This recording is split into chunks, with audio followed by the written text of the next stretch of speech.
Owner-operators, what obstacles do you guys run into while on the road? So I've interviewed 4 of my drivers to answer the same questions about the obstacles that they run into most while on the road. Now, in a recent poll that I've conducted, over 1,700 truck drivers have responded to this poll on obstacles that they run into while on the road. So 11% of them said that they have crazy road conditions, 9% said getting pulled over by the DOT, 22% said truck breakdowns, and 58%, the majority of these 1,700 truck drivers, said bad drivers on the road. So let's hear what our 4 drivers have to say about this topic, and then we'll get into some of the comments that drivers have left. Breakdowns, very few.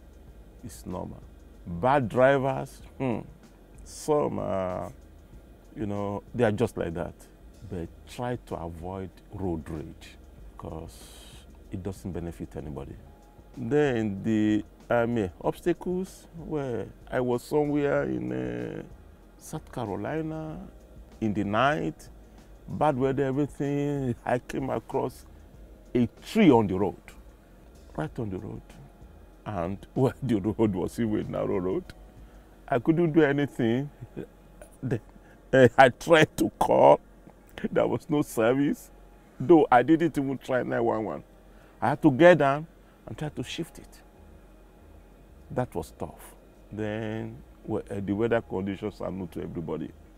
And then at times, you see some animals, snakes. Snakes? Yeah, I saw a green snake, very long. That was in Alabama. It was just so, I just slowed down and made it good. Very long snake, green, beautiful. I can go back for this question. So the reason why I'm an owner operator is I want to feel safe. So I never break down on the road because I keep all the truck in safety. First of all, I know the rule on the DT transport or anywhere, any companies. But actually, I don't want to say I don't care about the rules, but I care for myself and my wife too. So all the drivers, this is my opinion, they're supposed to have a safety truck for them life. So it's not joking, especially Northern Ontario or anywhere Canada, it's very hard winter. So they're supposed to have a truck safe. Oh yeah, it depends, when it's wheat and when it's a winter time, we get a hard experience like snow, ice, roads, I've never been pulled over by a DOT. I always inspect everything. I go over everything, the trailer, my truck, make sure everything's top. The only bad thing is that I did have a breakdown on a highway in Montana, and it was just after coming off of a mountain. So I pulled off far enough off the highway, and for some reason, another truck at 70 miles an hour hits the back ass of my trailer and just took out the corner piece, and it was a flatbed, so all his little hand cranks down the side of the trailer was in the back of my trailer. And then because the bottom part of my trailer, it took out from all his drive trailer tires and his rims all the way down the side because they figured he was playing on his phone. When it happened, literally, I was just going to go on duty for inspect and find out, what's going on. And then when he hit me, I just ducked.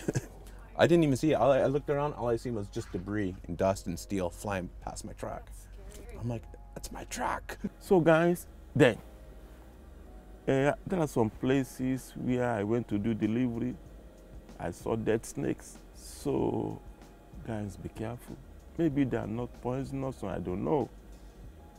But be careful.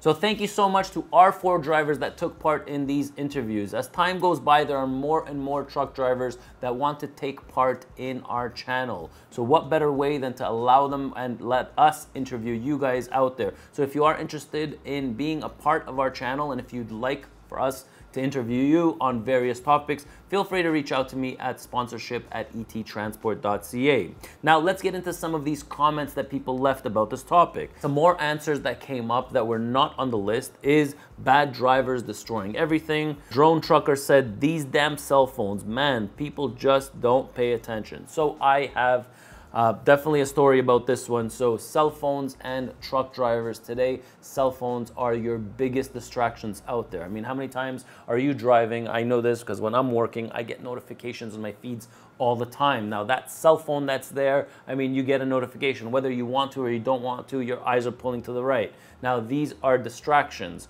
So it doesn't matter how many apps you have. I mean, I have about, I don't know, probably 80, 90 apps that I have on my phone. I'm sure you guys have multiple apps, and there's constant feeds that come on them.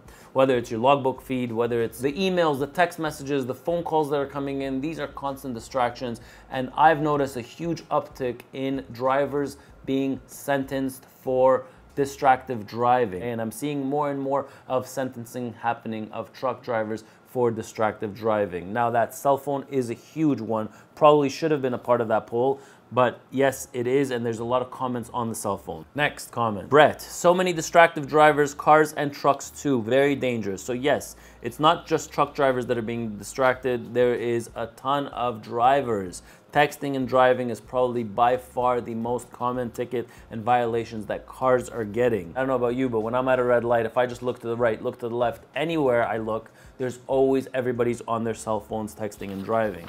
So really, really bad. Cameron, my truck and B double grain tippers got blown off the road in a storm, rode off the truck, bent the trailers, and gave the driver a nasty headache, which he is still struggling with. It's been a hard year being an owner-operator this year. Yes, this year is an extremely hard year to be an owner-operator, but it got followed by 3 years of phenomenal times. So if the last 3 years, I think being an owner-operator was extremely lucrative, and yes, it was followed by this year. It is tough right now, but it looks like, and it appears to be, that maybe just a few more months left, and then things will get better. This is a funny one, Tom. The most distractive thing is my wife. Tony, all of the above. AC, I dropped 40K last year into the truck. I would have been a lot more profitable if it weren't for breakdowns, but the bad drivers can do far more damage more quickly than any one repair can cause. So bad drivers scored the most, which is the biggest obstacle for owner-operators, guys that are owning their own trucks and having a driver in them. So bad drivers was number one at 58%. That's more than half the 1,700 votes was bad drivers, and this is a comment on them. So it weren't for these breakdowns, but the bad drivers can do far more damage more quickly than any one repair can cause. So for example, an oil change, you know, you can blow up your engine. Depends how long you continue to drive your truck without oil.